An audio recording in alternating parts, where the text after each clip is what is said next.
Welcome to the dynamic learning hub of ExcelR at Andheri East. A prime spot conveniently located at just a 5-minute walk from LIC Andheri Metro. In our journey of over a decade, we have proudly trained over 2 lakh students.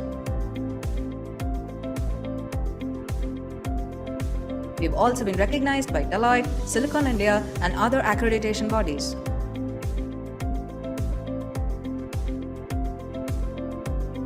Experience learning like never before in our spacious and comfortable classrooms. With high-definition projectors and state-of-the-art acoustics in place, we ensure effective learning even to the farthest point in the room. The hybrid mode is a game changer as you can enjoy the benefits of a light classroom from the comfort of your home. Even if you happen to miss any classroom session, you can still attend the same session with the same trainer at the same time at your convenience, maintaining consistency in your learning progress.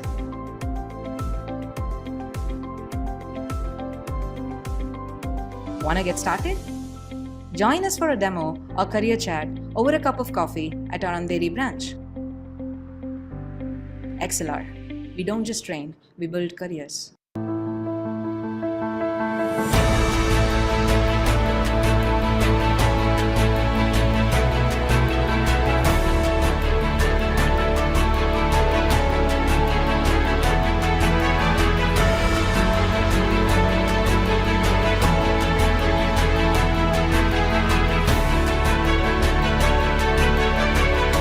Yes, so the collaboration with ExcelR was an excellent one. We conducted a Power BI workshop with Advanced Excel over a span of 3 days. The workshop was almost 12 hours long in total. Mr. Karthik, who was an amazing trainer, helped the students understand the concepts deeply. I am sure that the students will be able to apply these concepts in their careers as well as their daily lives. The trainer, Mr. Karthik, was an excellent person where he explained in very detailed manner on how to give great insights using very complex data sets.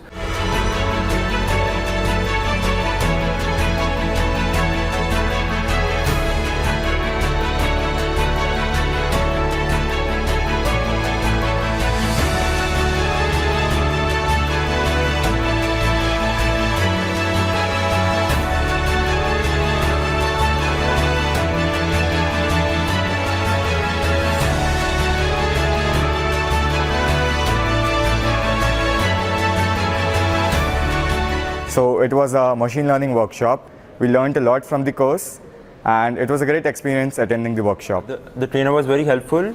He had a hands-on approach with his teaching and it was fabulous. This was a great experience for me. So I would absolutely love it if ExcelR and its team would come again to our campus and conduct more events like this.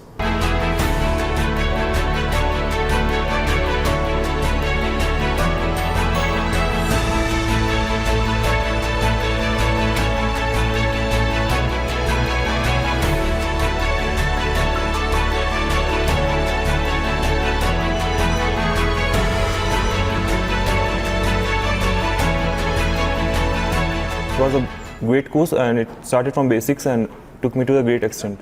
The experience of the workshop was really nice. The feedback from all the students was positive. They understood the concept. The workshop was also practical based with some questions. The experience with ExcelR was very smooth. They helped us in conducting the workshop smoothly right from the booking of the vendor and deciding the course till the distribution of certificates. In overall, this workshop was a success during our Technical Fest Atmos, and I thank ExcelR for being a part of it.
Hi guys, good evening.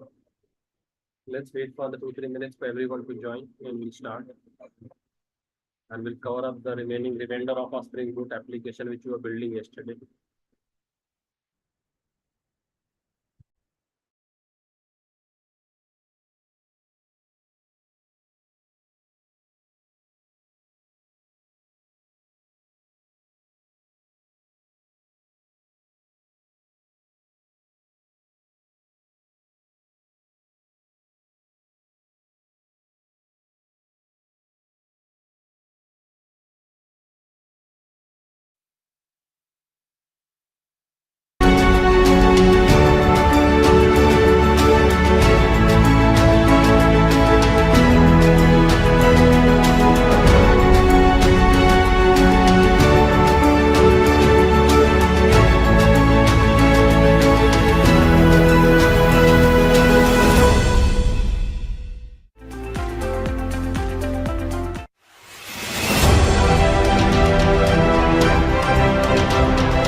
I was very much interested in learning digital marketing course for a very long period of time, but I don't get a proper platform. So later from our college, I get to know about ExcelR and I enrolled in ExcelR course. It was really good experience. Our course has been taken by Mayur sir, and he was very good teacher. He not only focusing on theory part, he is doing how real digital marketing works. And it was in total very good experience. I get so much of knowledge. Here they're not only focusing on study, they're also conducting different exams to test our knowledge. And as we are giving the exam, so to appreciate our work, they give certificates for the toppers, and along with the certificate they give hampers. Thank you, ExcelR. Recently, I was searching for digital marketing courses online in Google, and I came across ExcelR, and I attended a digital marketing course which was for 15 days. My mentor Mayur helped me for attending these classes.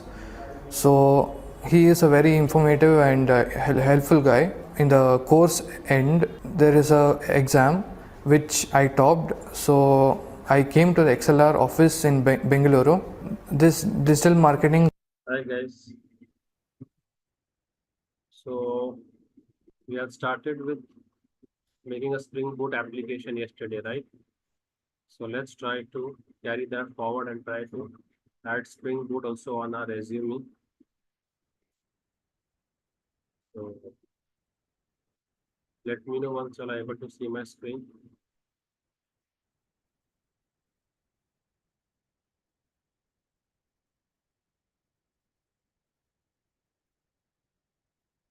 So this is our controller which we made yesterday, and we had made 2 RESTful endpoints. Okay. Now to test these endpoints, you can also use Postman. Okay, so this is also a very important utility which you can add on your resume, that you also have worked experience with Postman. So will be a good advantage. So those who are new to Postman, they can just go and let me know once you all see my browser screen. Yeah, so just say download Postman and install it. Okay, you ask some simple steps and you can install Postman. Once installed successfully, how to use Postman, I'll show you. So I'm opening my Postman screen for you all.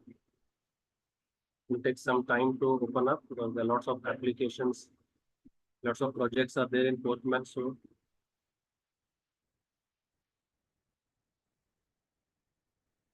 So just someone just let me know. One, you all are able to see my Postman screen.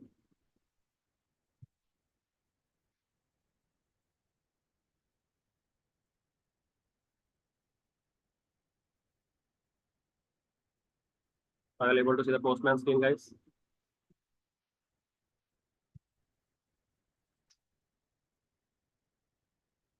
Yes, anyone? Am I audible to you all?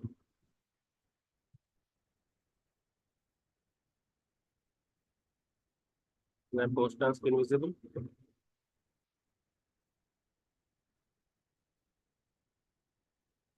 You see something like see over your search Postman, home, workspaces, API networks. Do you all see something of that?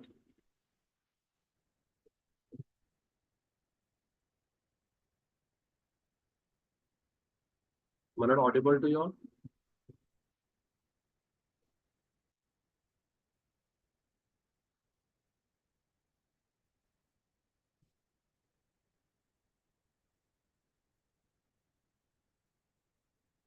Yes, guys.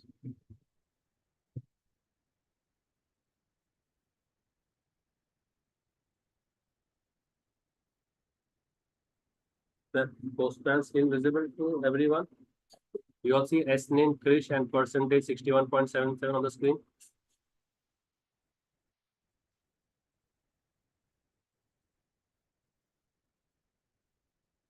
One seem to answering. Am I not audible to you all? Okay. So what we need to do is first we need to go and make a collection. So again, this plus you can hit and make a blank new collection, and you can name the collection by your application. Okay, so this new collection over here. Click on the three dots and rename it. Okay, whatever name you wish to give.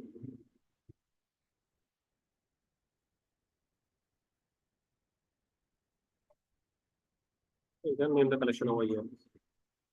So this is my interview prep batch CMS. So now we'll store all our requests over here.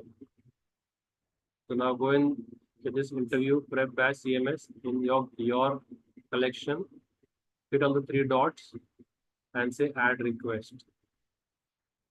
And now you can add a request. So let's say I am hitting which request? The welcome one. And it is a get request. Okay. So now we have HTTP request. Okay. So now let me show you all something with regards to Spring Boot. We have various HTTP methods. Okay. So the famous ones are the post. If you are adding a new resource, if you are adding a new resource, like you're adding a new customer, you're adding a new product. Okay, so mostly with the insert queries, you can say, you can go with post as your HTTP method. If you are fetching something, if you are fetching some data, then you can go with get. So you can use it mostly for the select queries. And if you are doing an update, you can do put or patch. Okay. So put is, what do you say? Larger update, updating a whole object. Okay. So you can say updating a whole object, and patch is updating a portion of the object. So they both are for updation.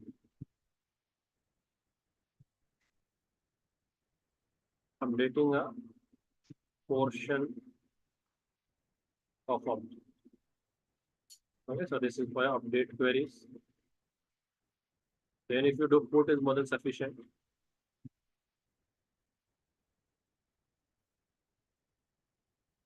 And then you also have delete as your HTTP method to carry out the delete operations. Fifth is your delete method to delete a resource. That resource can be any customer, whatever. This is your delete. So all your CRUD endpoints are covered over here.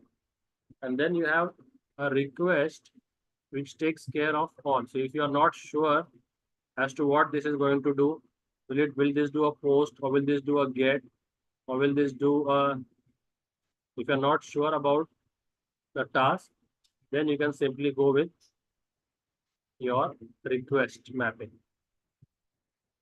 Okay, then you can simply go with request. So these are your HTTP methods. So if asked in the interview HTTP method, you should answer it confidently. So request is for all. So will serve as get also, will serve as post also, will serve as put also, will serve as delete. So all, okay, all CRUD APIs you can do using request. So yesterday, if you see, we had done request as it was our first session. So we were not aware about the HTTP method. So I took request mapping for all. So now if I am sure that this is going to return me this string, so now instead of request, I can now change it to get map. So once you are sure about the HTTP method, then you can change it. So Control Shift Go and import it. This also is going to return me a single customer, so get mapping. This also is going to return me list of customers, so this also get mapping. So I've replaced all my request mapping with get mapping. So now I'm pinpoint. I will use that very HTTP method. So here when I'm preparing the entry point, so I will say welcome method is which method you are using, you put over here. I'm using get. The URL, my URL is 8087, I guess. If you remember, yesterday we had changed it to 8087. How will I check where is the port? Go to application properties, and here you can check your port 8087. So here you can say I'm on port number 8087, and which is the endpoint which we are hitting. Right? Those are in the controller. So you will say I'm hitting which endpoint? Welcome. So you can test your APIs on the Postman also. Like this. So now let me start my application and hit this. So whenever you will test the API, you should first start your API. Okay, you should always. So go to the main class, right click on it and run as Java application. No need to configure any servers. All the server configuration is done by Spring Boot itself by the help of dependencies. And all the dependencies are mentioned in the form XML file. So whatever task you want to do, add the dependency of that task and you can move ahead. Okay. So application has started. Now, as I go and hit this endpoint on Postman, it will return me the response. And I will see the response exactly over here. So this is the API testing tool. So you can have a host of APIs now. So now as of now, I just have only one API, which is a get mapping, and the name is welcome. Whatever you see over here is the name of the API over here. So now if I want to add one more for this also, get customer. This is also the get mapping. So I'll come to the Postman, go to my collection, go to the three dots and say add request. Give the name of the request. So first let's add the API over here, and this endpoint is case sensitive. Okay, this endpoint is case sensitive. So please be very, very, alert while copying or hitting this endpoint. So I copy the endpoint from here and I paste it over here. Okay, now it looks good to me. It's a get mapping. So whatever is the endpoint, that you can give the name of the request. And you can give a space. So this is a get customer request. If you want to save, you have a button over here, save. So see it is now. You just save that. And now if I do a send over here, it will give me that object over here. So now we don't rely on the browser to check for our responses. We can check for our responses here on the Postman over. So now let's add one more request for get all customers. How do I get that? I come over here to my controller. The endpoint I pick up from here and go back to my Postman, paste it. So here just give the name, what you want to see over here. You can give spaces also over here. But here you have to give the proper save and do a send, and you will get all your list of customers over here. So as a Java developer, our task will end over here. Once you have returned the response, our task is over. Once you have returned the response in the appropriate format. Now this data will be now taken by the front-end team, and using JavaScript framework, Angular or React, they will try to show it on the web pages using HTML, CSS. So now let's try to create more. Now let's try to interact with the database. Yesterday we did not interact with the database. These are hard-coded values. And this is, I was using request mapping all this while. Now I've used to switch to get mapping. So this is showing that it is being imported but not in use. So to clear the unwanted import, do a Control-Shift-O. That will remove all the unused imports. Now let's say I want to save a particular customer. I want to add a customer. So what mapping do you think I should use? Get, post, put, delete. Which mapping would be ideal in that scenario? If I want to add a customer's record. Yes. Which HTTP method should we use to add a customer? Yes, correct. At the rate post mapping. So I now take a post mapping. Just hit post, give a control space bar, and you can use post mapping. And give the endpoint over here / add custom. And let's make a public string add customer method. Okay. So this will return me on successful addition customer record inserted. So once I get this on the screen means the customer has been inserted. So now let's prepare a customer. So let's prepare this customer only.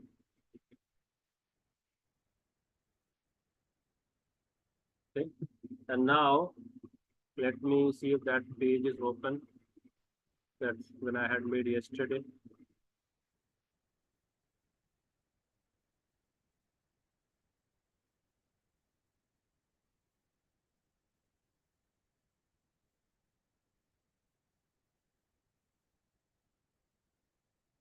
Yeah, this one. Yeah, so see, now we are at the controller and the object which I have to save is over here, S1. And this object has all the details. The customer number, customer name, and what else? Password and what else is it having? Customer number, customer name, password and age. Password and age.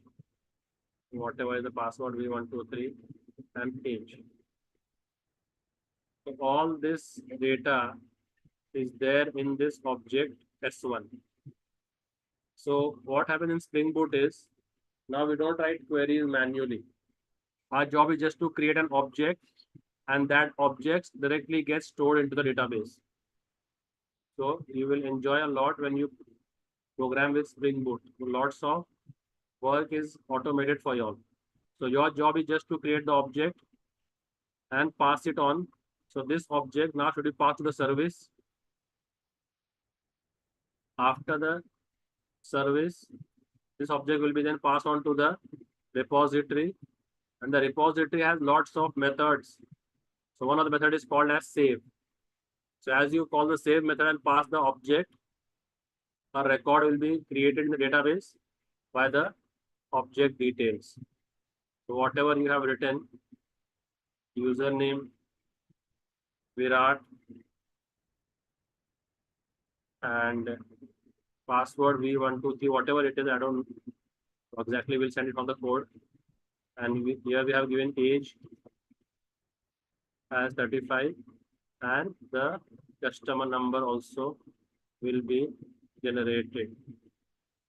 Customer number also will be generated, C number, and C number will be 18. So now here in real time, we do not write much of a queries. We now in Spring Boot just pass the object from one layer to the other layer, and the layer which communicates with the database, that is that layer, that is the repository layer. So now I am at the controller. This object currently now is at the controller. This object C1 is now in which class? Controller class. So controller does not communicate with the database. You have to follow the hierarchy. So if you have any concerns, you first report it to your class teacher. Then if the class teacher doesn't sort out the problem, then you go to the HOD. If the HOD doesn't sort out the problem, then you go to the principal. Directly don't go with your problem to the principal. You have a hierarchy to follow.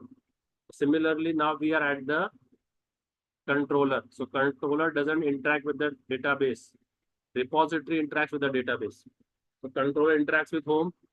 Controller interacts with service. And service interacts with repository. So now we will just pass on this object from the controller method to the service method to the repository method. And in the repository, it has lots of built-in objects.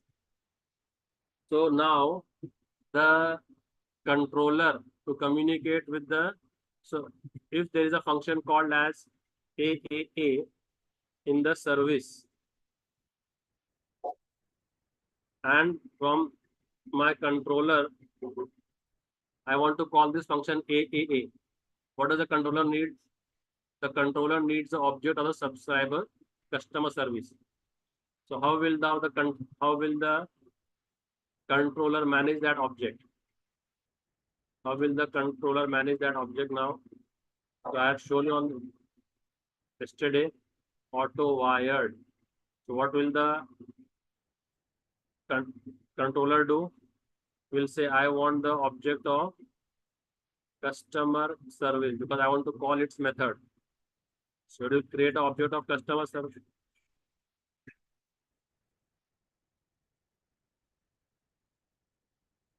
So it will call customer service method.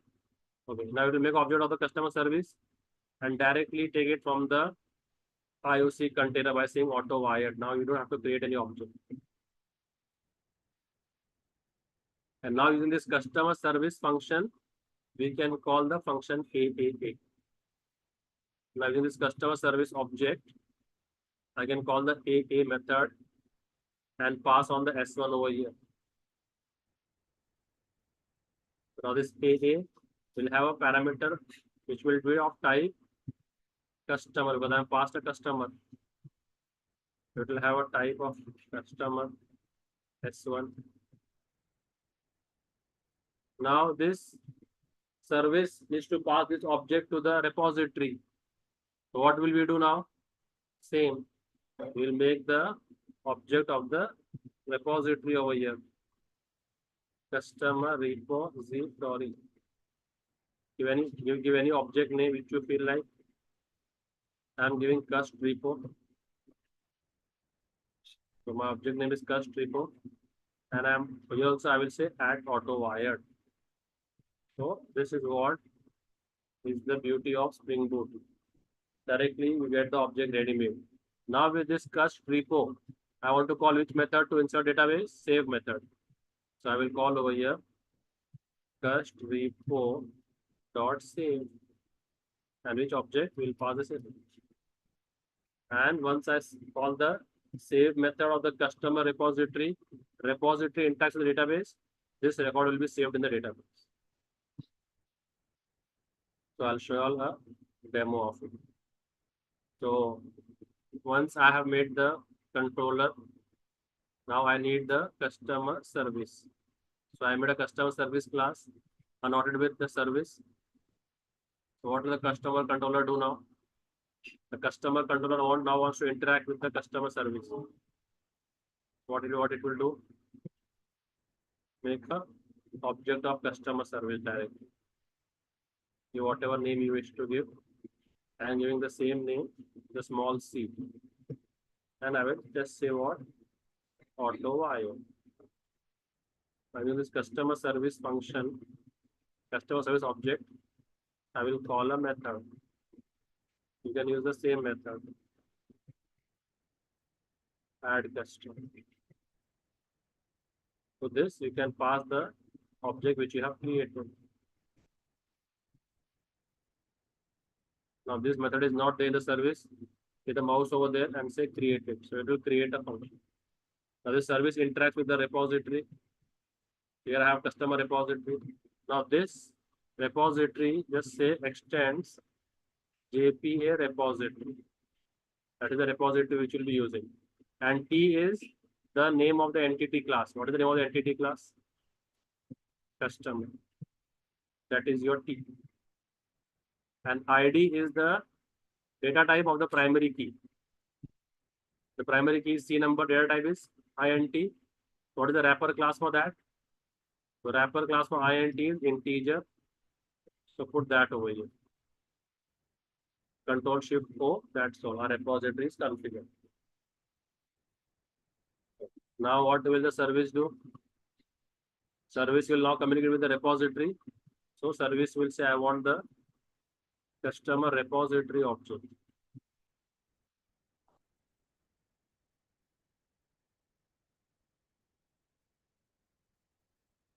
And I will take it from the IOC container by saying Autowired. And now this customer repository has lots of inbuilt functions to interact with the database. One of them is save. So I will call the save function over here and pass which entity as argument C1. It will save that, will return nothing. I'm in the service will return nothing to the controller. Nothing is returned. And then I will return to the customer record insert. Now I save this. As changes have been made into the application, again you have to restart the application. So if you want to, once you run the application, and again you have to stop and start. If you want to avoid that, then you can add a dependency for dev tools. So dev tools dependency is once you start the application and you make any changes, it will automatically internally restart your application for you. So let me show you all that dependency. So now you have to just play around with the dependencies whenever you are playing with. So this is the dependency we need to add. Just copy this and paste in the form Excel.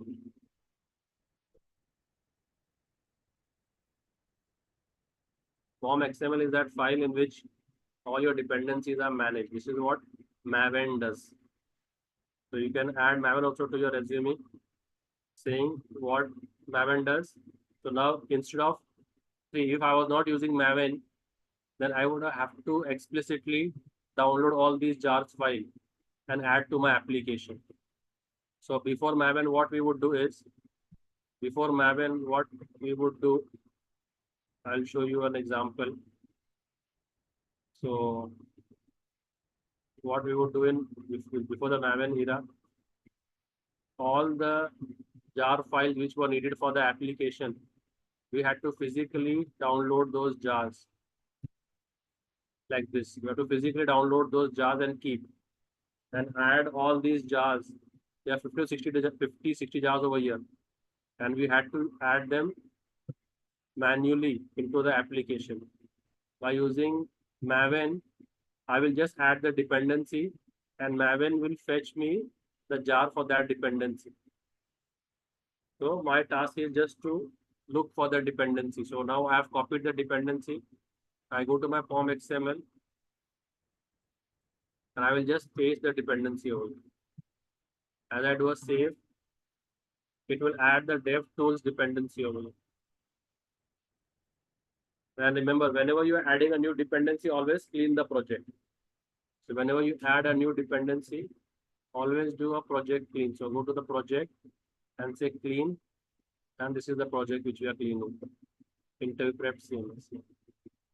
And now going forward, once you start the application, no need to start and stop every time. So I right click on this, run as Java application.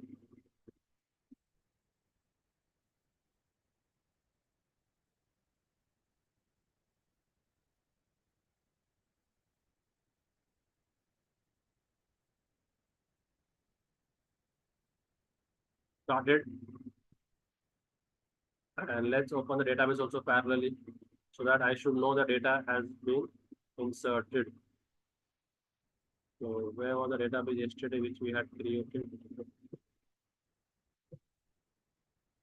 So what was our database name? Interview something, right? Who remembers the name? Interview DB. So now if you see in our database interview DB, we have one table customer. See, we have one table customer, but that table is not having any records. Not having any record as of now, 0.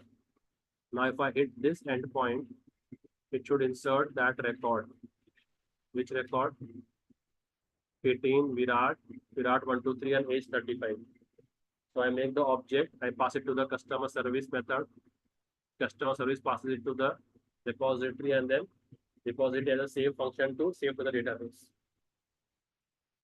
Application has started. Let's try to hit this endpoint. What is this endpoint? And we are now doing a post mapping, which is at add customer. So let's hit it on post mapping.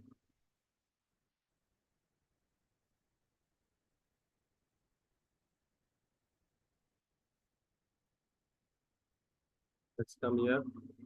And now I make a new, go to the collection, make a new request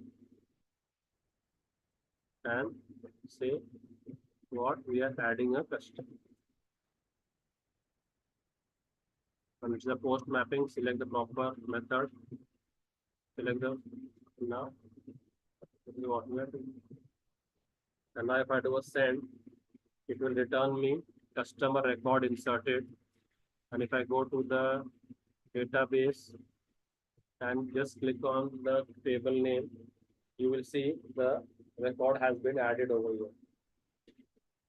This is how easy Spring Boot does interaction with the data.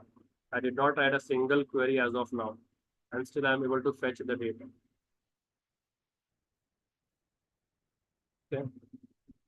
Now this was hard-coded data. If you want to accept data from the user and then send, so to accept data from the user, we have 3 techniques. Okay, I'll show you all 3.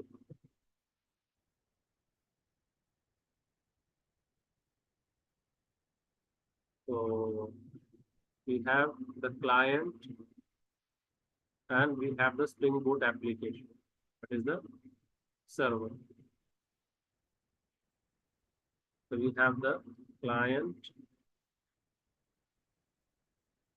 and we have the Spring Boot application, that is a server. So our SB application is over here.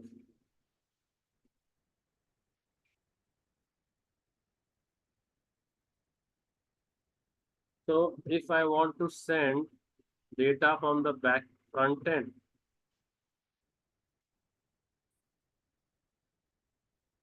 over here, now I can send it either via request param path variable or request body.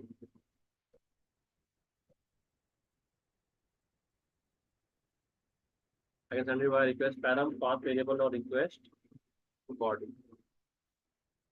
So I'll show you all three. Let's take request param. So now when you will add the post mapping, so you will say add customer by request mapping.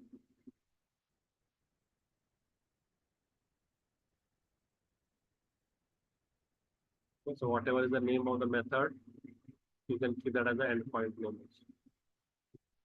So here from the front end, when the client will hit, so in our case, our client is Postman because we don't have any front end as of now. So the front end will hit this API. The front end will hit this API, add customer by customer request. It has to pass four things as key value pairs. As key value pair, it will pass. So it needs to pass the C number. It needs to pass the C name. So C number, C name, password,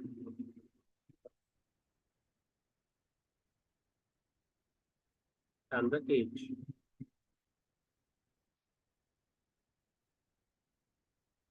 So like this, the front end will pass this data. Now whatever the front end will pass, now I can accept it. So this should be key value. You can give any key. Okay, you can give any key. So if you are adding a PT, let's say postman. So you're adding a P2 before every key, you can add it. Whatever way with keyword you want to add, you can add. There is no restriction on that. So PT. So this key I will now read in my application. So here when I made that request mapping method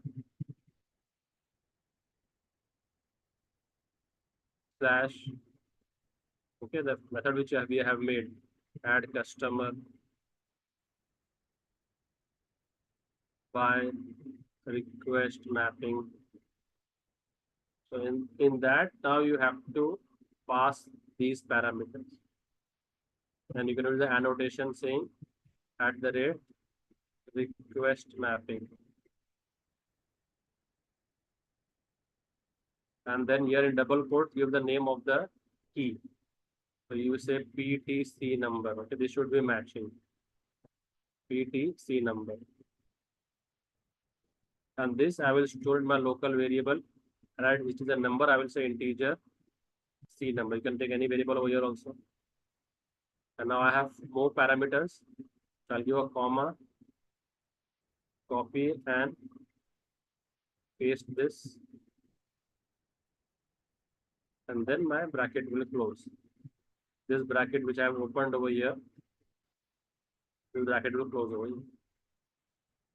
The first attribute was, so let me again make it easier. And this which is open, closing over here. So first request is PTCNO, then is PT name, then PT password. This should match. Okay, this should be same to same over here. And PT age.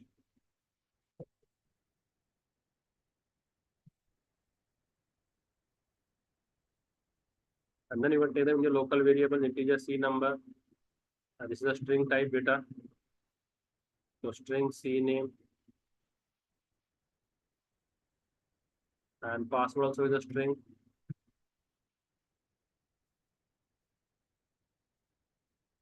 Password. And age is also integer. So integer age. So whatever data has come from the client through these keys, I am mapping them into my local variables. So if I were using front end, so what would be the name of these text boxes? I would keep the key as the name of the text box. If I would use front end, so I would keep this text box name as the key, same as the key. So as we are using Postman, we'll pass the key directly. And if we had some front end application, the name of this text box would be the name of the key.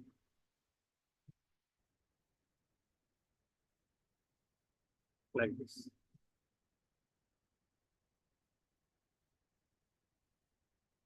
Name equals to PTC. And once I have got this data over here now, I can make a customer object and initialize that object with those values. So I can make a customer object C1. This is a blank object. Now I have setter getter method implemented in my entity class. So I can say C1 dot set C number. And that C number is in which variable? C number. And then C1 dot set C name. And that is in which variable? This C name. So now you can populate that object and then save that object. So let me show it to you all over. I'm using add request by request params. So I'll use how many. So when I prepare that request on Postman, it will look something like this. Add the request. Let me fetch the name of the request. It will look something like this. Add customer by request map. Okay. That is the post mapping. And see params over here. So here I have to pass the params. So what did we say? PTCNO 45. One more key. PTC name. Rohit. PT. Password.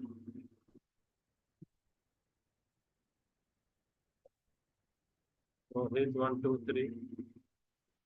And PTH 37. Let's see. So now my request param should match with these. So I have to be very careful while creating my request params. So here, at the rate request param. What is the name? This. And map to with local variable integer C number, comma. Okay, so I can now just reduce this down as I showed you all over there. So now I can copy and paste this 4 times.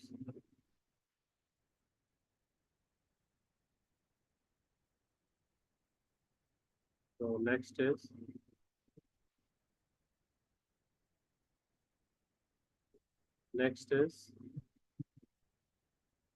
PTC name. I copy and I paste it over here. And that would be a string, right? Whatever name you want to give. Customer name. And the next is PT password. That should match over here. That also is a string, right? And you can say customer pass. And last one is PT age, right?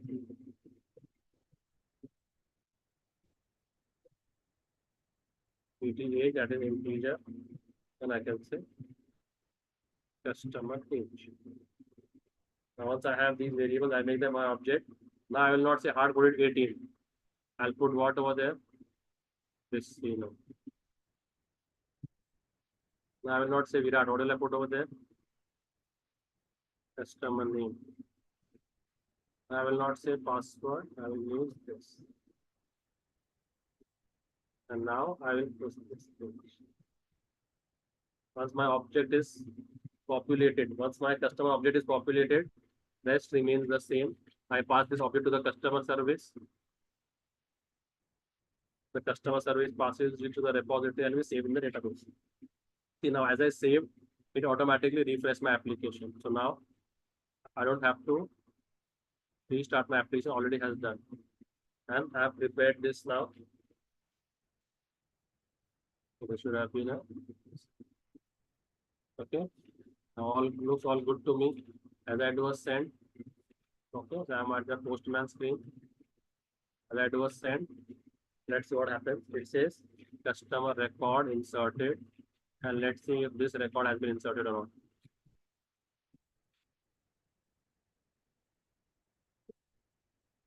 Inserted. Now you can hit this endpoint as many times with new details.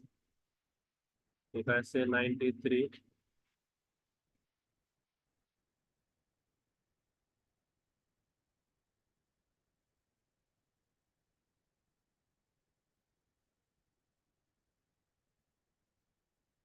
and if I do a send, it says record inserted. Go to the database and just cross check. So records keep on getting inserted like this. So who is practicing this and preparing these endpoints with me? So if they need any help, I can assist. Who's practiced this? Or is practicing it parallelly? So I can assist them.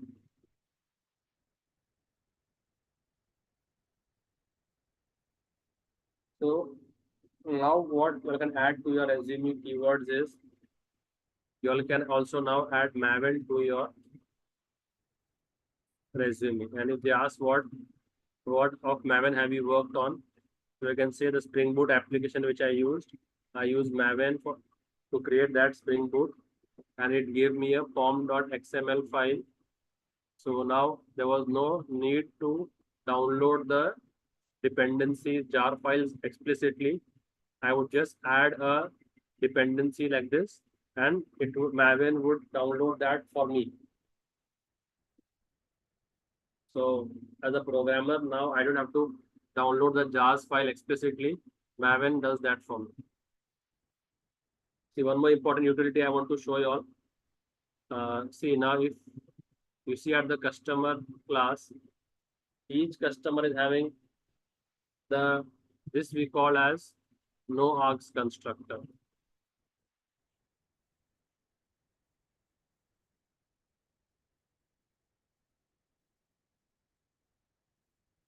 And this we call as all args constructor. We have all the arguments. And this we call as getters. And this we call as setters. So as number of getter setters you can have, and this we have toString. So there is one more very important utility called Lombok. What Lombok does is, now every class which I will create will have a no args constructor, will have an all args constructor, will have getter, setters. Okay. So what I can do is just add the Lombok dependency to my application and see what happens. See how Lombok will reduce the number of lines of code. So there's a dependency for Lombok. You just add that dependency, and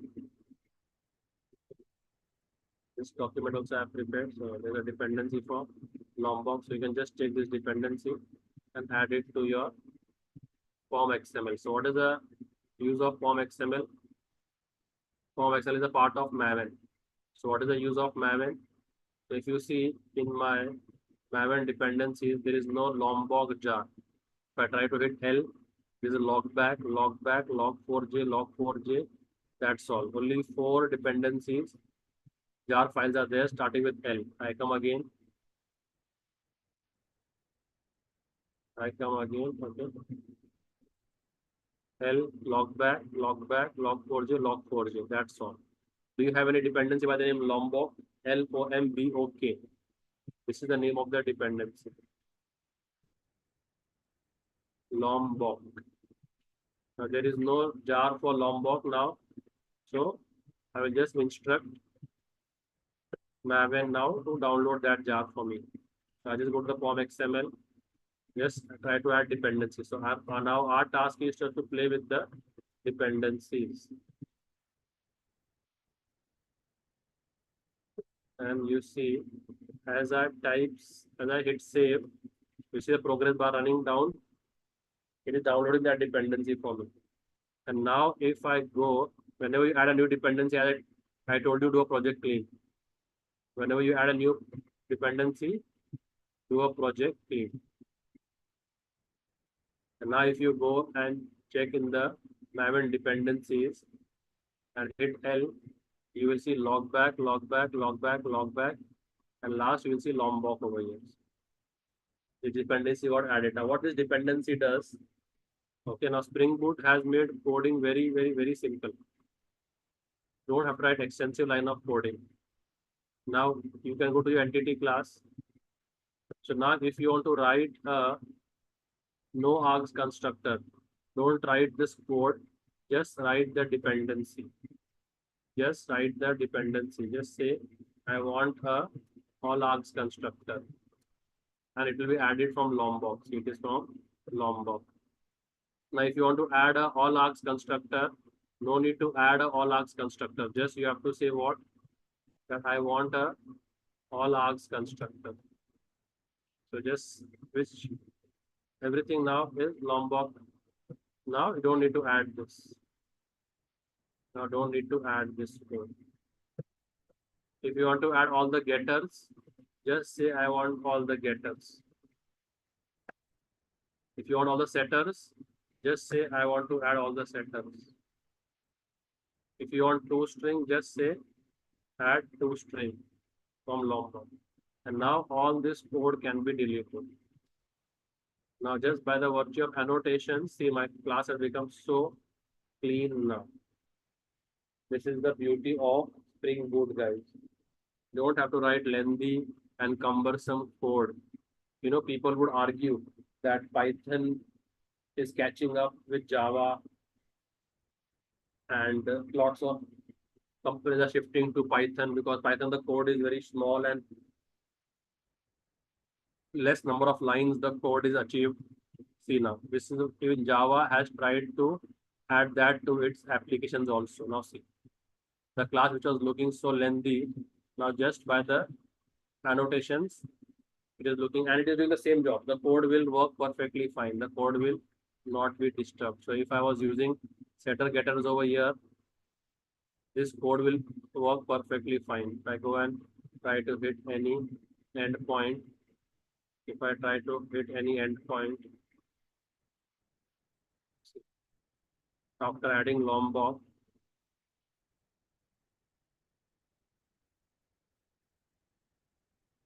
my code will still work perfectly fine. See, and the records are inserted. So Spring Boot is all about how well you understand the, see, it got added. How well you understand the dependencies and try to utilize them to the best. So code now becomes pretty concise. Okay, so I would recommend that you all do parallel programming with me. We still have an hour for today's session. Tomorrow we'll have a assessment. So tomorrow's session will be split into 2 equal halves, 1 hour of training and 1 hour of your assessment.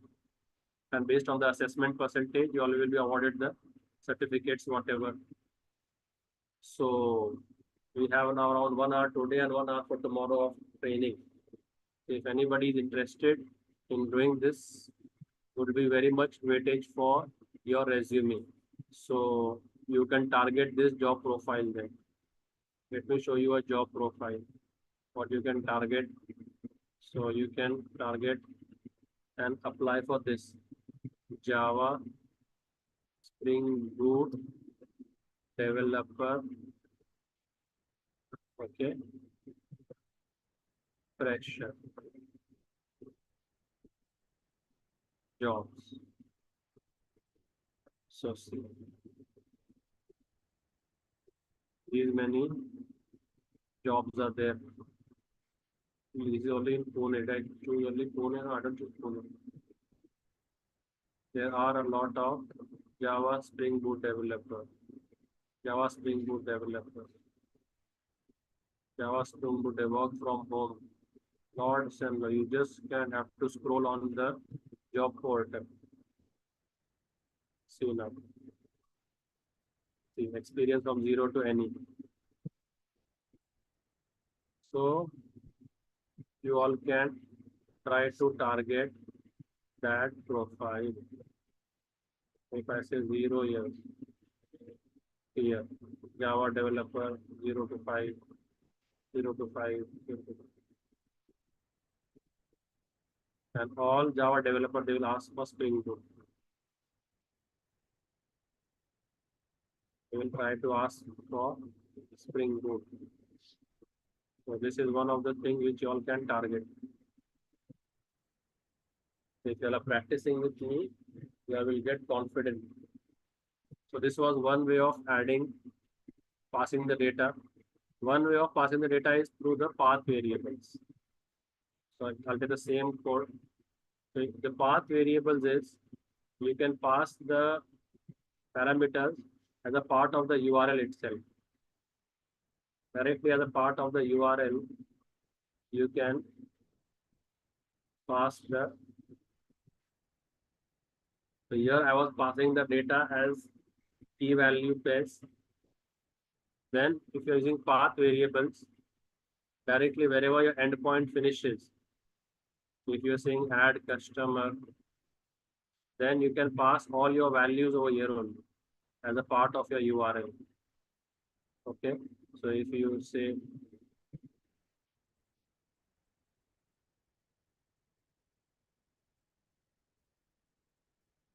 like this, so you can pass all your data as a part of your URL. That is called as path variable. That is called as path variable. There will be some MCQs based on Java, whatever we have covered. Based on that, there will be MCQs.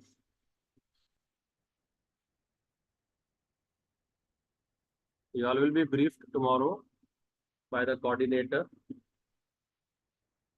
and the scores of that will reflect on your actual certificate and all that. So your this will be an aggregate of your attendance and your assessment, all that. So now we can pass the data as a part of the URL itself. If we do that, that we call as path variable. So what we can do over here is, I'll make a new mapping by request param. So request param. What request mapping is? Request param. Request param. Okay. So now what we can do is,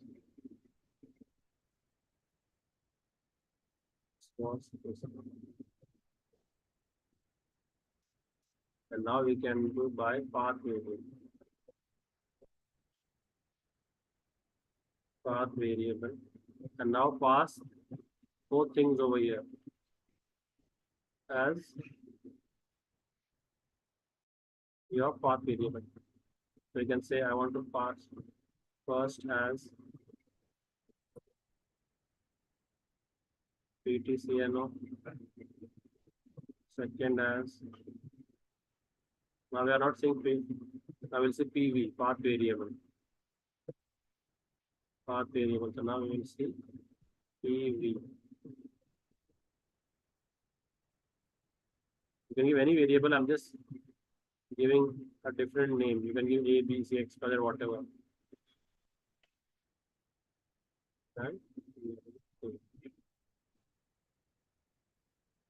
now we will say add customer by path variable. This function. And now at the rate path variable. Here, path variable.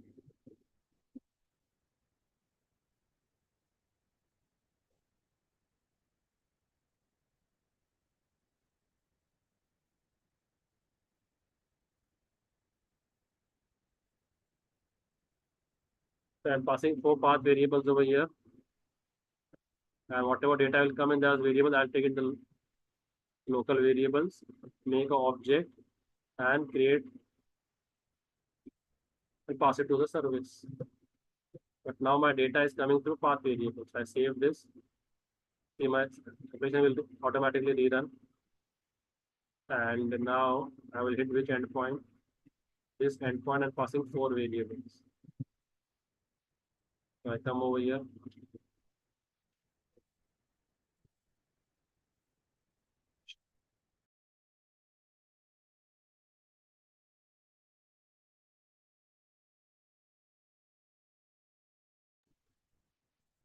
So now I'll make one more endpoint over here.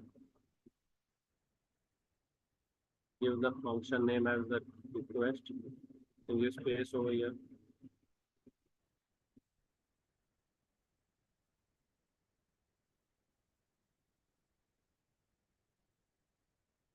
Taking a mapping over, it's the post mapping. And what is it over here? Like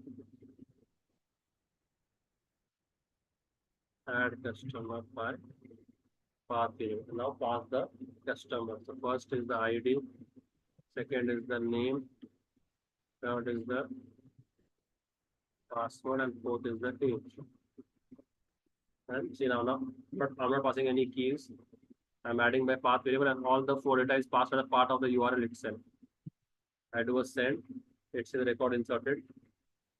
I go to the database and cross check. Data should have been inserted.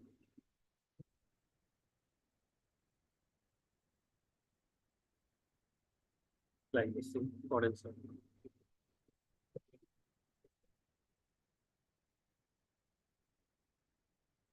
That you all will be told yes tomorrow, Hansika, all the details. So after the first hour of the session tomorrow, last hour of the session, the coordinator will interact with you all, and the coordinator will give you all the instructions for the assessment. Okay, but it will be based on whatever we have covered in these 3 weeks. Okay,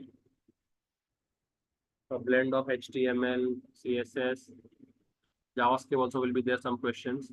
The majority will be on Java and MySQL. A little bit of Spring Boot also. HTML basics questions will be there. CSS basic questions. In JavaScript, little bit basic questions. Okay, so this was second technique of passing the data from the front end. And the third technique is you can pass the entire object.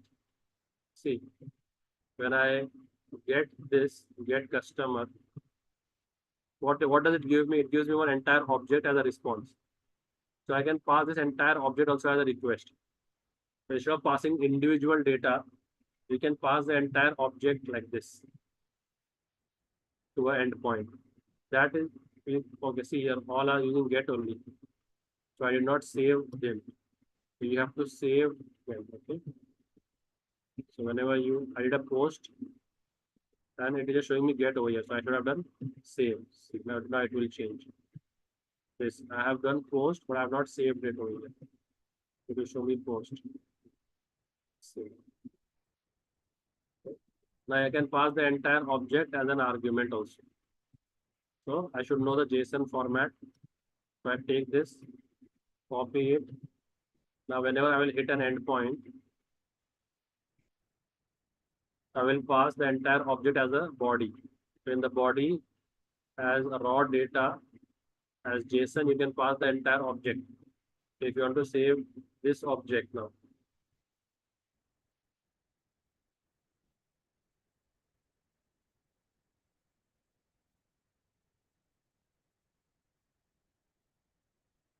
so you can pass the entire data as one single object also.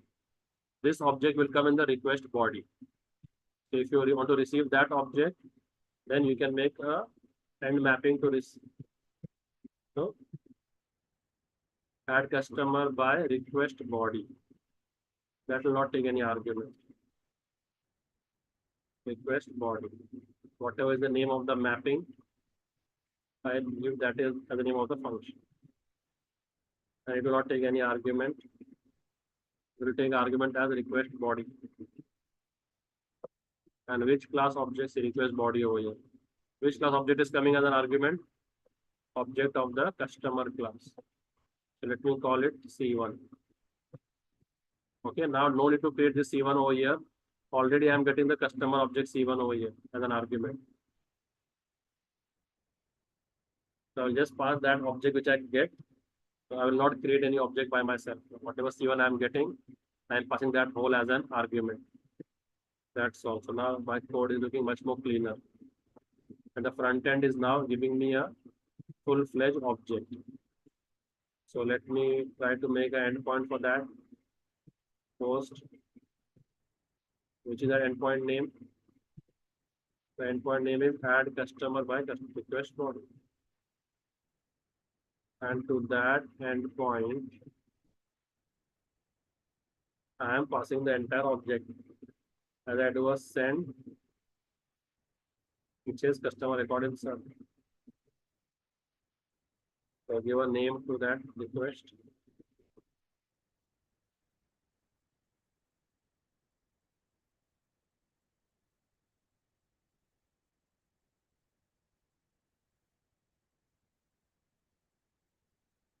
Okay. So now if I come and check in my database, this record also got inserted.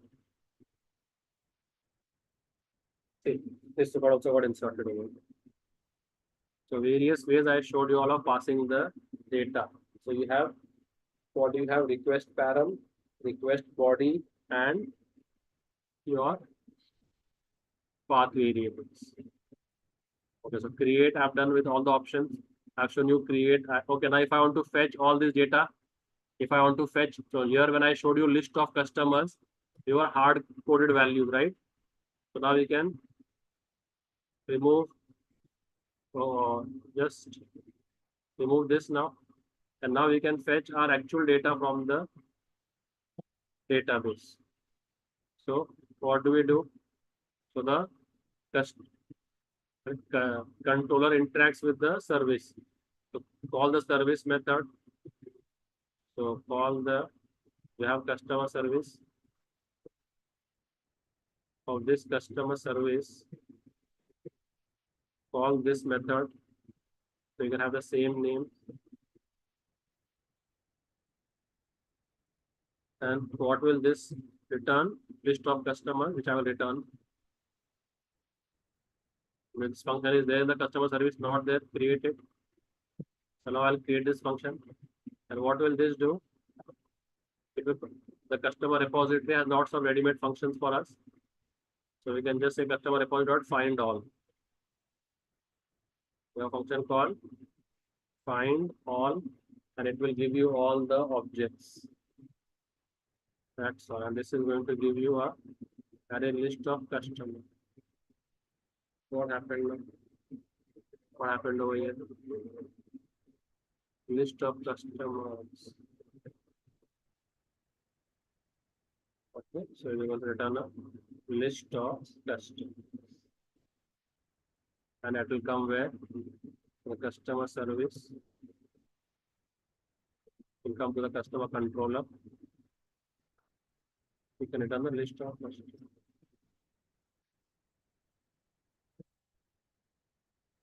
We can return the list of customers. That's all.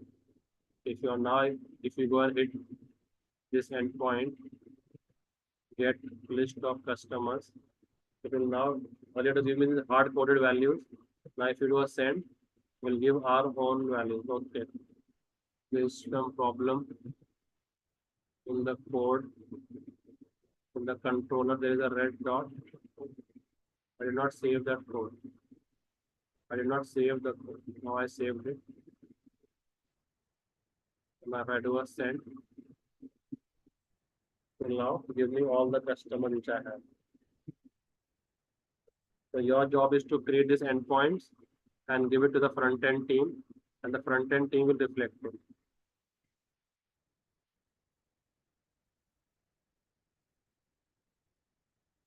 So like this, create, read. You can also delete the records. So you also delete the records. I will ask the user to give me the customer number. So now we can use any technique. Let's say I'll take the customer number using the path variable. So whatever I need to take from here, I'll take, rest I'll delete it. Okay, so now I'll say delete customer. Okay, so add customer, now we will say delete customer. And by the path variable, I'll take the customer's number, that's all. Rest I don't want. Whatever is the endpoint name, that is the name of the method. Only one path variable I need. I don't need all this. And now directly we can call the customer service and tell the customer to delete the record. So controller always interacts with the customer service, so whatever task it wants. I will say delete this customer whose number is this C number. Okay, this function is named, I will say customer record. This method is not there. Go and create this method. And now the repository has various functions to delete also. The customer repository, just say delete by ID. Which one? C number. That will delete that customer. Let's come back on controller. So I make an endpoint. Now this is which mapping? This is delete map. Imported. I import by using Control Shift O. Okay. So now when we'll hit this delete customer, I need to pass the path variable. I'll pass the customer number, and that customer number I'll read over here,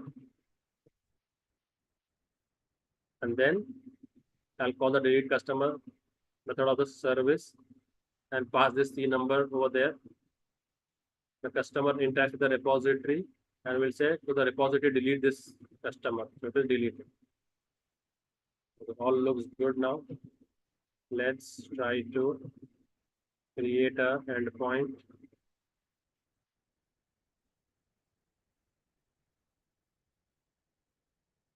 Now we have to delete mapping, so I'll say delete. Take the method and paste the delete customer.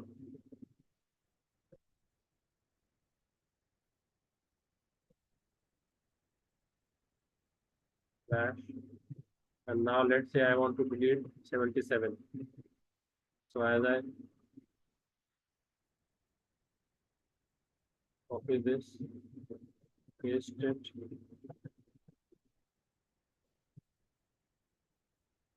was saved. So now if I hit delete customer, it was sent. It says customer record deleted. And if I go to the database and I do a cross refresh, 77 will not be there. So like this, you all can carry out all your CRUD operations on your Spring Boot application. With the help of your Maven, Maven has a form.xml, and that form.xml you have to add the dependencies. Maven will go and download those dependencies for you and add it to your application. Now the programmer's headache is relieved of adding the dependencies. Maven will take care of that by itself.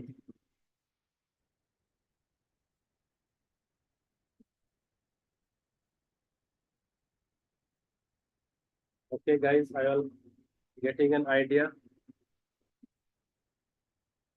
as to how a Spring Boot application is working.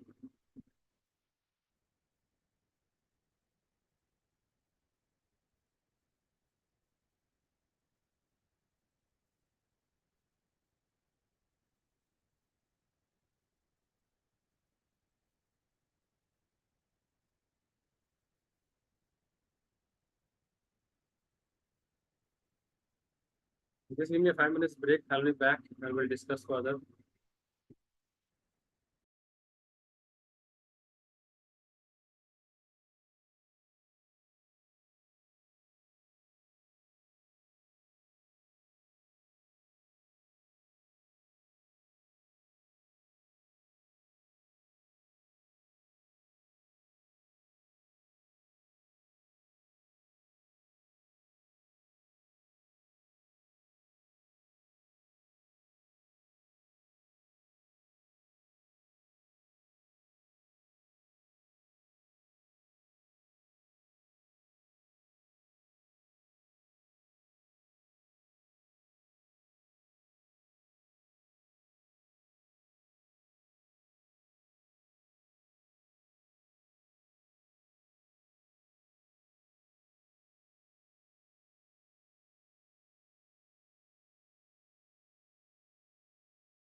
Yes, guys. So, see, this utility is so versatile of the JPA repository. You have the customer entity, right? So, how many attributes you have in the customer entity? You can search data by those attributes also. So, if I want to search a user by, let's say, I want to filter out all the users whose age is less than 30. So we have an attribute called age. Okay. So the JPA repository, let me show you all official document link of JPA repository. So you all can access that while working with Spring Boot. So yeah, I'll share that over here also on the WhatsApp chat also.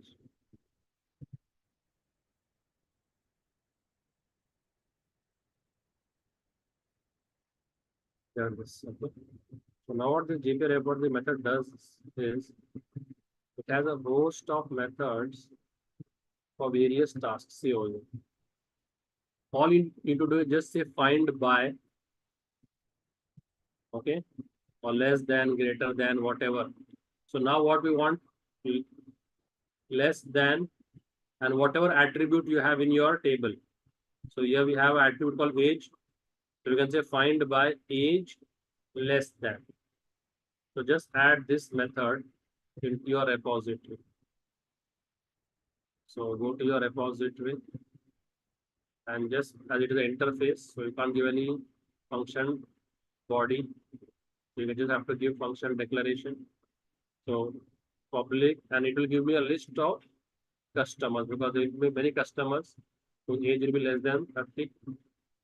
And just say find by age less than. So age is my entity attribute. And less than. And then age is of what type? Integer type. So pass integer variable over here. That's all. So now as you have added this to the repository, now you can directly make use of this method. So if I go to the controller and if I accept the age, if I accept the age as a request param, then I want to show customers who are less than that age. So I'm doing a get mapping. Okay. And I will say get customer less than, get customer age less than. So I say get customer age less than, and I pass the age. As a path variable, I pass the age. I add this path variable age into a variable, integer age. Okay, so controller job is just to accept the request. For processing, it will give it to the service. So it will call a function in the service.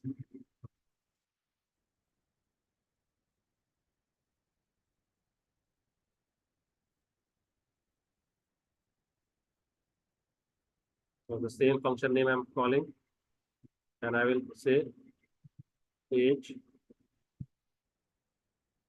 and it will return me list of customers, right? So add to the list of customers from here.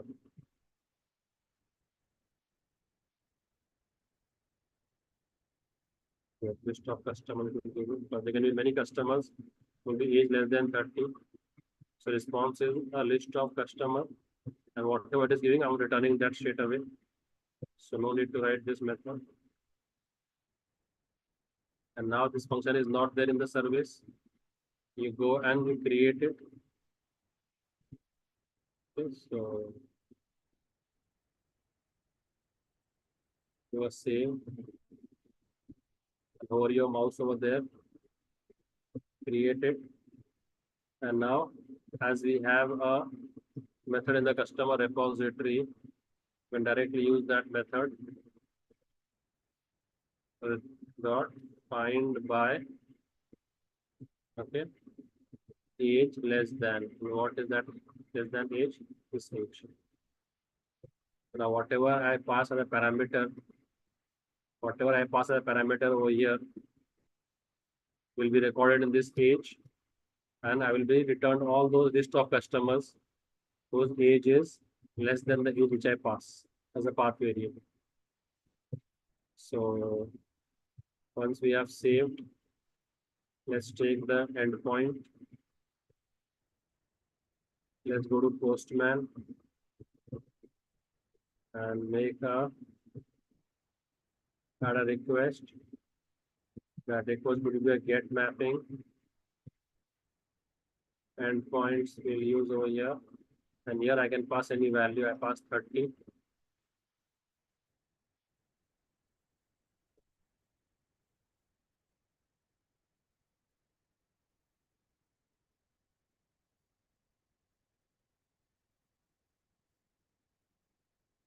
If I do a save and if I do a send, this is the only customer right now who is less than 30. So let's check the database. That is this the only customer which is less than 30? Yeah. As of now, I have only one customer who is less than 30. If I pass 35, we have used less than, okay? So if I pass 35, will give me Rahul, JB, and Surfers. I can just now change the parameter to 35. So just change the 35. And if you do a send, so you will say Rahul, JB, and Surfers. If I pass 40, will show me all. If I pass 40, will show me all. Rahul, Virat, Rohit, Jasprit, and Surfers. If you wanted to use less than or equal to, then you could have used this method. Less than equal. Instead of using only less than, if I would have said use this method, less than equal, in the repository, if I would have overridden this method, less than equal.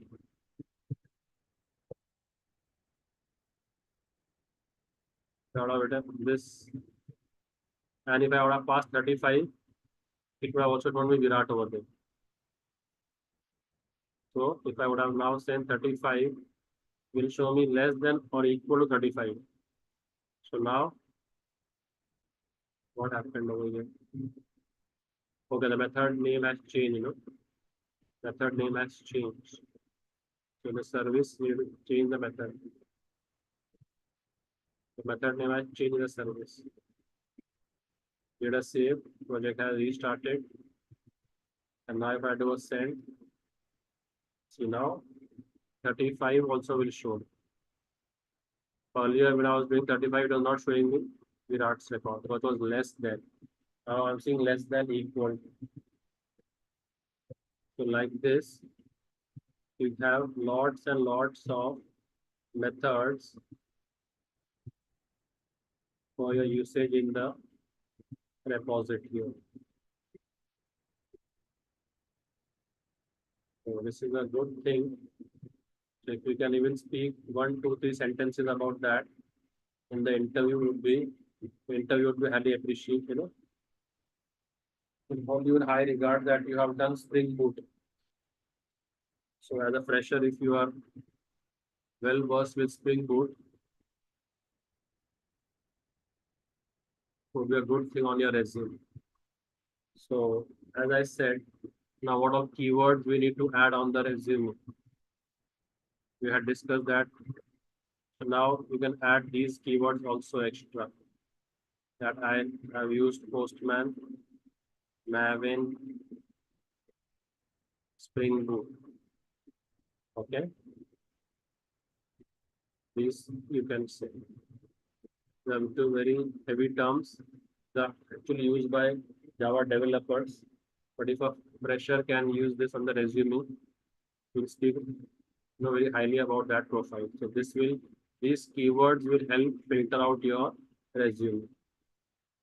Then we have done databases. You can say SQL, you can put MySQL also. Okay. Then you can say Java 2 standard edition, that is core Java, Java 2 Intermediate edition, and advanced Java. All these things try to mention on your resume. And HTML, CSS, JavaScript, I guess you all know. Database, we also core and advanced Java, also Spring Boot also. And if you have other language experience also, like you work with Python or you work with Node or any other mon stack, mean stack, whatever, you can put all these keywords on your resume. End of the day, our resume should be filtered by the ATS, and it will be filtered by the keywords. There's no point writing lengthy paragraphs and essays about the project. When 1 or 2 line of project description is more than sufficient, but try to show these keywords. Has anyone prepared his or her resume? Can you all share it across? Let me have a look if I can give any feedback on that.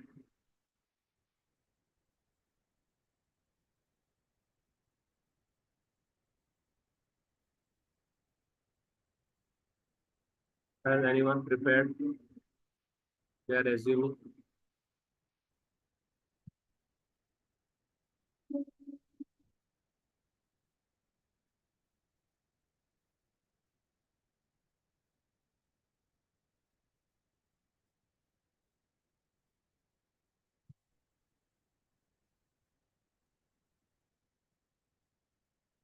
Yes.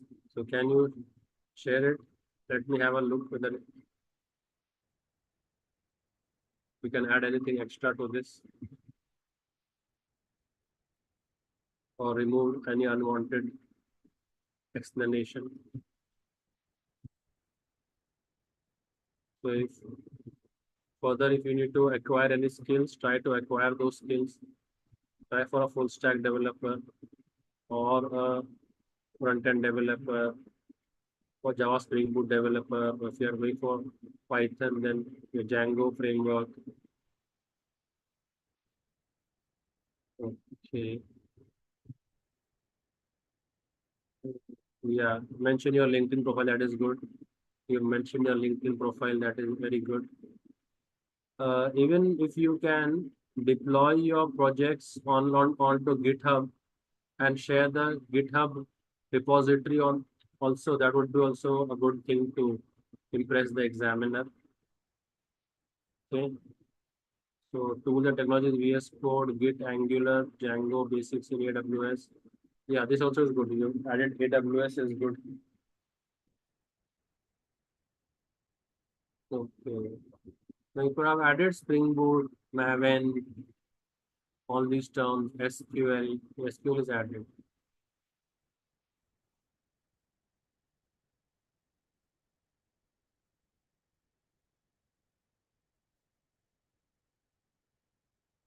You can add more bullet points. Yeah, you can attach the certificate that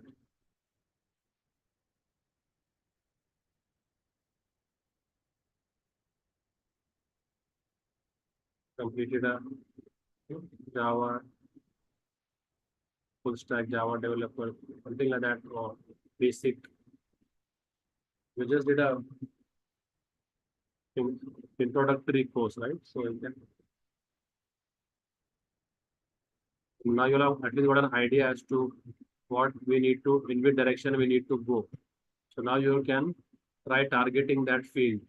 So if you are really inspired by the full stack development profile, then try to target for the full stack development profile. Try to gain knowledge in that vertical.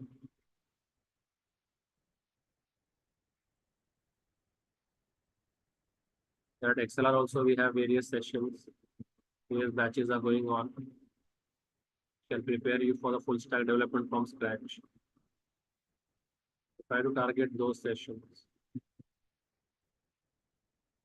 15-day session certificate, but better you try to target the full-fledged course. So I just saved the resume now.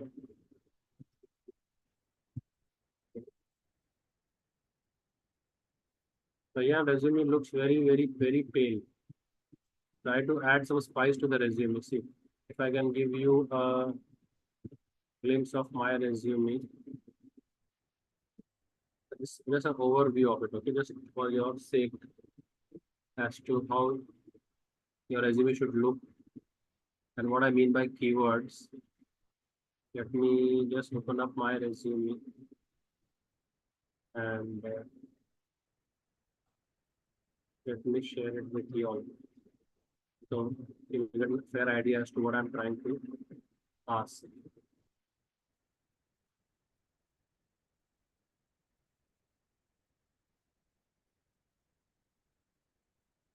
See guys, when I say bullet points and keywords, no, this is what I meant. This is what I meant by bullet points and keywords. That you write these keywords. So directly the ATS will scan these bullet points, and if there is any opening in any of these vertical, if there is opening in any of these vertical, it will shortlist you as a candidate. So this writing lengthy paragraph aren't much. Even if you're writing experience and that, write in bullet points, see like this. But this is what I meant by adding bullet points. So you could also have added Maven, data structures, Python, SQL, PL/SQL, Spring Boot, Spring Security, RESTful APIs. What we made as RESTful API, right? What we made over here were RESTful APIs. We could have added this also on your resume. That I have done RESTful APIs. FUL is small. RESTful APIs. Then web. So I gave you this keyword yesterday, right? Web services. You all haven't got on microservices, so don't write that, because whatever we created now, these endpoints are called as RESTful APIs. Whatever endpoints which you have created now, these are your REST APIs. So whenever you want any data, you have to hit the RESTful API. So if you want to get, you have to hit the get API. If you want to post, you have to hit the post API. So these are called as RESTful API. And this one single service which we created over here, customer management service, this is your web service. A group of such multiple web services forms microservice. If I make customer management, order management, product management, okay, all these services together combined will form the microservice. So try to make your resume a bit more keyword centric, guys. Chitra has sent a resume. Let me check how she has made a resume. So try to make it more keyword centric rather than writing paragraphs, and do not keep any blank spaces. Ryan, your resume looks pretty blank to me and pretty pale. Try to add some content. Cheta, lots and lots of keywords, lots and lots of paragraphs. Try to make it as keyword centric as possible, guys. This is what I'm trying to show. This is what I meant by showing you all my sample resume. Yes. So see, add your Twitter profile if you wish to, add your GitHub profile, add your LinkedIn profile. If register on Stack Overflow, register on Geek for Geeks, Hacker Rank, Lead Code. Put those IDs over here that I have registered on Hacker Rank, Lead Code. If you have participated in any of their exercises, could mention them. So this will give an idea that you are up to date and you are following the current market trends.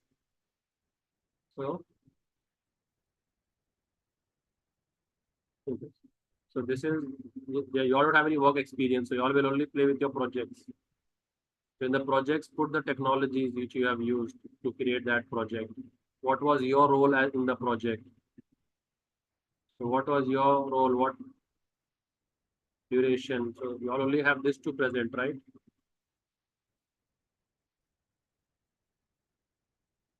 Like this. 1 or 2 pages more than sufficient.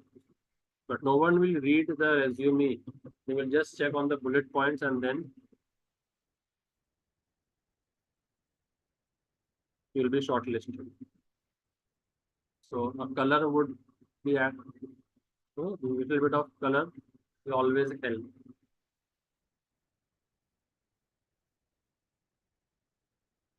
Try to work on your resumes, guys. Try creating accounts on all the job portals. Naukri, Monster, Hirect, Times Job, LinkedIn. Try being active on all these job portals. In a day, you should at least apply 10 to 15.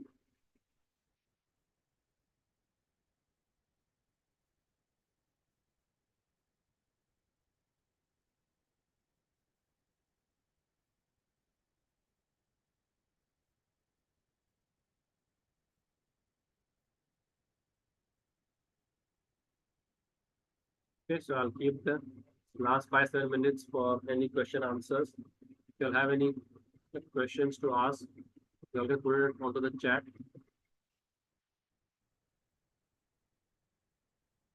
Okay, Raya. I showed you my resume, Raya. You want to see it again?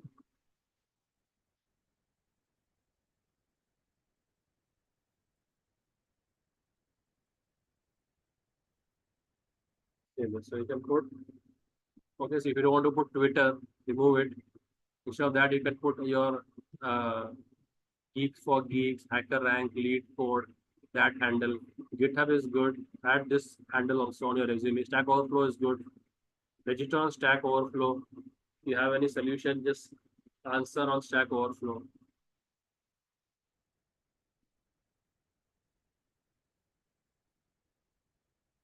Whatever projects you have made, post them on Vercel. Whatever projects you have made, there's a free hosting called Vercel. Try to use that. And directly the link will reflect over there. So see this. Vercel deploy. So use this. Directly you can deploy a project over here, and whatever link comes up, put in a resume. The interview will, if he wants to see your project, directly hit that link and the project will open up. The entire UI, everything will open up. How it is done, try to just learn how to do Vercel hosting.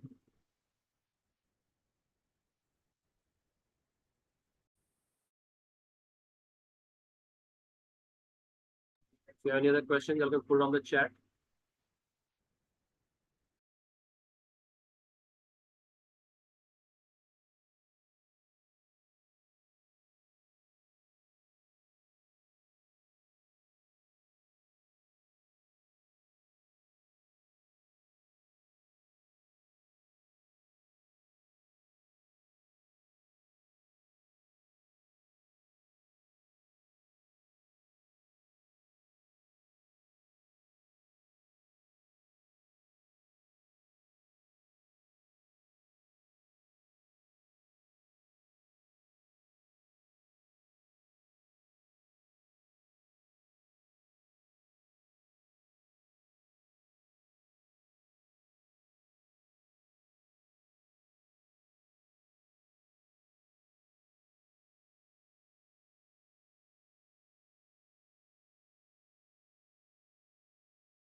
Sources to practice coding questions for interview. Sakshi, you can try. As I said, no, HackerRank, Lead Code, Geek for Geeks. These are pretty good sites. From intermediate to advanced level, they have.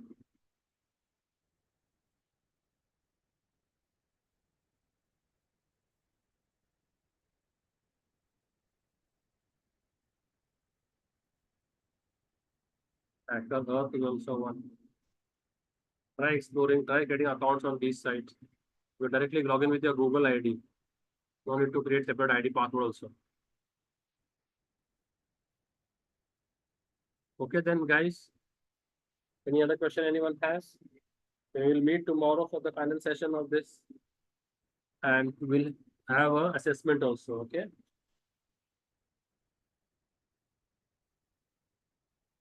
If you want to ask any question, you all can ask.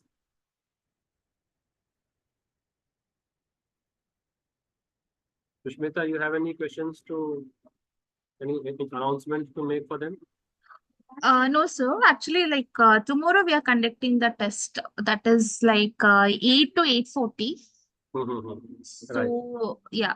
So from 7 to 8 o'clock, you'll be having the same session. From 8 to 8:40, there will be the test. Yes, Sairaj. It is free. Versal is free. At least academic level projects, it will be free. You don't deploy some advanced level projects, no? So it's whatever you run on the local host, no? You can run on the Versal. So it's like running the code on your local host. So the examiner, when he hits the Versal link, the same project which you open up on your local host will reflect on his machine. So you will not be carrying your laptop everywhere for the interview, no?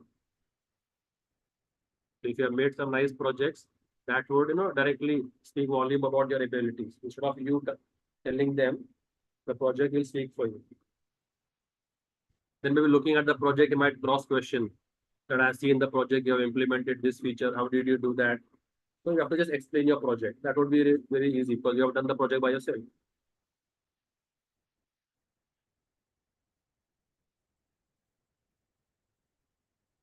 Okay, then guys, see you all tomorrow then.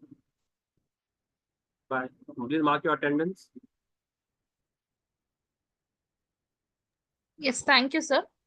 So yeah, students, I have shared the attendance link. Kindly mark your attendance and then drop the session.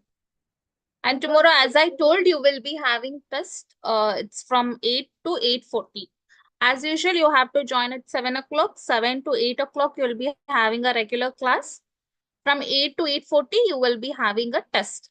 Be prepared, students. Like whatever has been taught in the classes, the same will be there. So make sure you all prepare for the test. And the attendance link I have shared once again on the chat. Kindly mark your attendance and then drop the session. And some are asking, can we still have an access to video after the tomorrow? Yes, you will be having the access. You don't need to worry. On your LMS, whatever the classes has completed, that recording will be available. How to prepare for the test? As in LMS, you already have the recordings. Whatever the classes are done, the recordings was there on the dashboard. Go and watch the recordings so that it will be like a revision.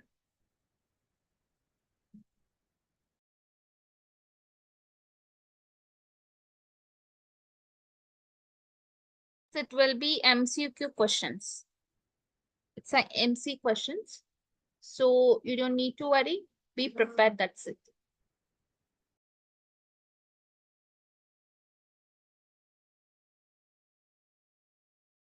Yeah, some are asking about an exam. As I told, tomorrow is an exam.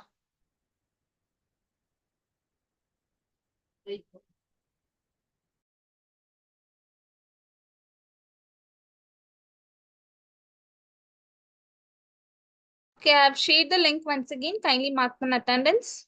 And about the certificate, like within 9 to 10 working days, you will receive a certificate for your registered mail ID itself. You don't need to join for test or something. As like However, you are joining the session every day as the same, you have to join. In the session, we will share you the link for the test. By clicking on that link, you can take the test.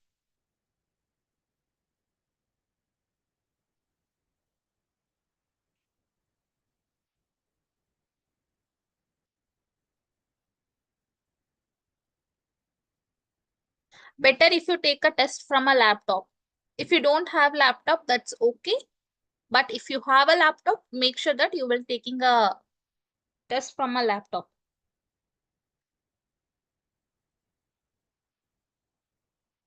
Okay, I hope you all mark your attendance. We'll wind up for the day. We'll again meet on tomorrow. If you have any doubts,